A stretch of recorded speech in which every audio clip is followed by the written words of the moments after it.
اعوذ باللہ من الشیطان الرجیم بسم اللہ الرحمن الرحیم۔ حضرت قطب عالم سیدنا غوث الاعظم رضی اللہ تعالی عنہ یکم رمضان کی شب سن 470 ہجری میں ایران کے قصبہ گیلان میں پیدا ہوئے۔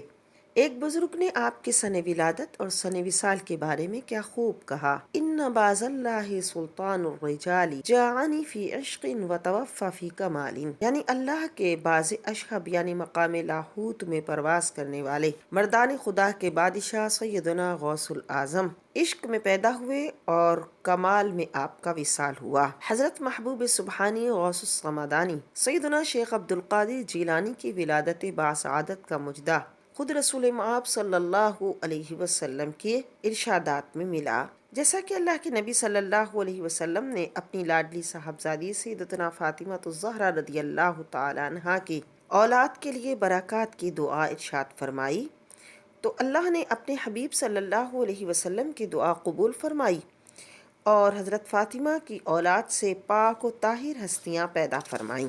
اور اس کے ساتھ ساتھ یہ کہ جب حضور غوث پاک رضی اللہ تعالی عنہ دنیا میں تشریف لائے تو اللہ کے محبوب صلی اللہ علیہ وسلم کی زیارت سے ان کے والد ماجد مشرف ہوئے، اور اللہ کے نبی صلی اللہ علیہ وسلم ارشاد فرماتے ہیں، اے ابو صالح، جو حضور غوث اعظم رضی اللہ تعالیٰ عنہ کے والد ماجد ہیں، اے ابو صالح، تجھے اللہ تعالیٰ نے وہ فرزند دیا ہے جو میرا بیٹا اور محبوب ہے، اس کا مرتبہ اولیاء میں ایسا ہوگا جیسا میرا مرتبہ انبیاء میں ہے۔ چوں محمد درمیان انبیاء، غوث الاعظم درمیان اولیاء۔ حضرت ابو صالح موسیٰ کو خواب میں دیگر انبیاء کرام علیہ السلام کی زیارت بھی ہوئی، انہوں نے بھی آپ کو بشارت دی کہ تمام اولیاء تمہارے فرزند کے مطیع اور فرما بردار ہوں گے۔ ولادت کی شب دوسری عورتوں کے ہاں سب کے سب لڑکے پیدا ہوئے جن کی تعداد 1100 تھی، اور وہ تمام سید الاولیاء کی تشریف آوری کی برکت سے اولیاء کاملین ہوئے۔ آپ نے تمام رمضان سحر سے لے کر افطار تک والدہ ماجدہ کا دودھ نہ پیا۔ جس شب آپ کی ولادت باسعادت ہوئی اس رات موسم ابر آلود ہونے کے سبب لوگ رمضان شریف کا چاند نہ دیکھ سکے۔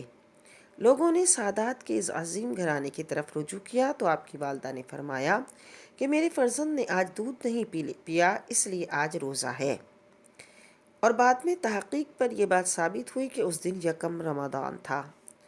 چنانچہ شہر بہر میں یہ بات مشہور ہو گئی کہ سادات کے گھرانے میں ایسا بچہ پیدا ہوا ہے جو رمضان شریف میں دن کو دودھ نہیں پیتا۔ پیدائش کے وقت بھی آپ کا رخ انور بارعب اور نورانی تھا۔ اللہ تعالیٰ نے آپ کو حضور اقدس صلی اللہ علیہ وسلم کی ذات کا مظہر بنایا۔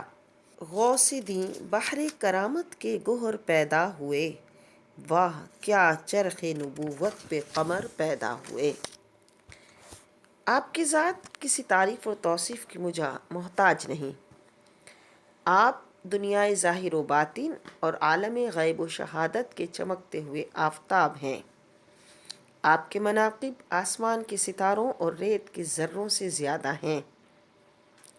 آپ اپنے جد امجد امام الانبیاء حضرت محمد مصطفیٰ صلی اللہ علیہ وسلم کے سچے جانشین اور جملہ ظاہری و باطنی اوصاف کے اور اخلاق عظیمہ کے مظہر ہیں۔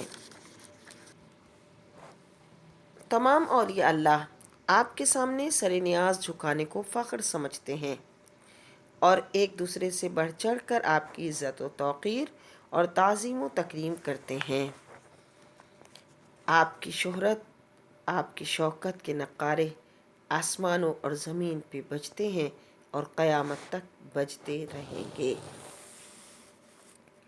واہ کیا مرتبہ ہے غوث ہے بالا تیرا، اونچے اونچوں کے سروں سے ہے قدم اعلیٰ تیرا۔ تو حسینی حسنی کیوں نہ محی الدین ہو، اے خضر مجمع بحرین ہے چشمہ تیرا۔